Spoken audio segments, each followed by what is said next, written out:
भगवान गौतम बुद्ध की इन बातों में छिपा है अशांत मन को शांत करने का मंत्र। आप भी जानें। हम सभी जानते हैं कि व्यक्ति का मन बहुत चंचल होता है। यही कारण है कि मन अशांत रहता है और कई तरह के सवालों का जन्म भी अशांत मन के कारण ही होता है। यदि आप जीवन में शांति चाहते हैं तो इसके लिए जरूरी है मन को शांत करना। लेकिन मन को शांत कैसे किया जाए? गौतम बुद्ध से जुड़ी इस कहानी के माध्यम से आप जान सकते हैं कि मन को शांत करने का क्या तरीका है। इसमें भगवान गौतम बुद्ध द्वारा मन को शांत करने के आयामों के बारे में बताया गया है। जानते हैं इस कहानी के बारे। एक बार एक लड़का गौतम बुद्ध के पास जाकर कहता है, मेरे जीवन में बहुत अशांति है, कृपा करके आप मेरा मार्गदर्शन कीजिए जिससे कि मैं इस अशांति से छुटकारा पा सकूं। गौतम बुद्ध लड़के से जीवन की अशांति का कारण पूछते हैं। लड़का उत्तर देता है, अत्यधिक विचारों के कारण मेरे भीतर बहुत सारे विचार आते हैं जिससे मेरा मन अशांत रहता है। बुद्ध मुस्कुराते हुए कहते हैं, ऊपर आकाश की ओर देखो और बताओ कि तुम्हें सूर्य दिख रहा है। लड़का ऊपर देखता है और कहता है, धूप दिख रहा है। बुद्ध उससे पूछते हैं कि अगर तुम लगातार धूप में खड़े रहोगे तब क्या होगा?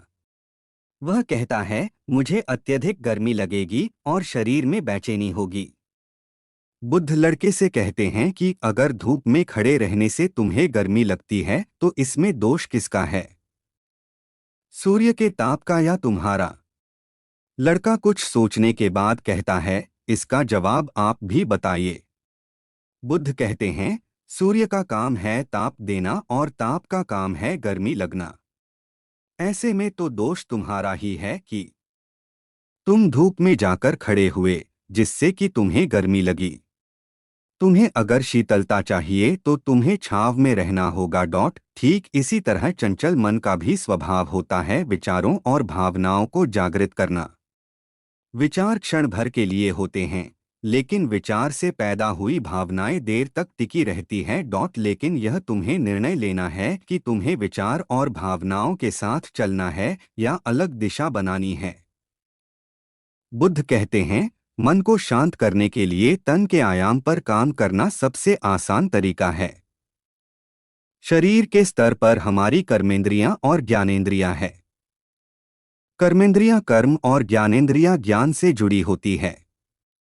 इससे हम अपनी संवेदनशीलता को बढ़ा सकते हैं, यानी हम जो भी काम करें उसे आनंद के साथ करें। मन के आयाम से हटकर तन के आयाम पर जाने से ही तुम्हारा चित्त शांत होगा। ऐसा करने से तुम मन के आयाम से हटकर शरीर के आयाम पर आ जाओगे। ठीक उसी तरह जैसे तुम धूप से हटकर छांव में आ सकते थे। मन के आयाम से हटने पर तुम्हारी जागरूकता तन पर आ जाएगी। जब तुम तन के आयाम पर काम करोगे तब तुम्हारा चित्त शांत होगा। इसलिए हर काम को तन के आयाम पर करने से मन स्वतः शांत हो जाता है। लड़का बुद्ध से कहता है, अपने भीतर के सुर को कैसे सुने? बुद्ध कहते हैं, किसी शांत स्थान पर रहकर जहां शांति हो तब अपनी आंखें बंद करो और मन के भीतर चल रहे शोर से हटकर भीतर के सुर को सुनने की कोशिश करो। सुर निरंतर चलता रहता है, लेकिन बाहर के शोर के कारण तुम अपने मन के भीतर चल रहे सुर को नहीं सुन पाते हो। जब तुम अपने दोनों कानों को अपने हाथों से बंद कर दोगे तभी मन के सुर को सुन पाओगे। इस तरह तुम मन की अशांति से दूर हो जाओगे और तुम्हारा मन शांत हो जाएगा।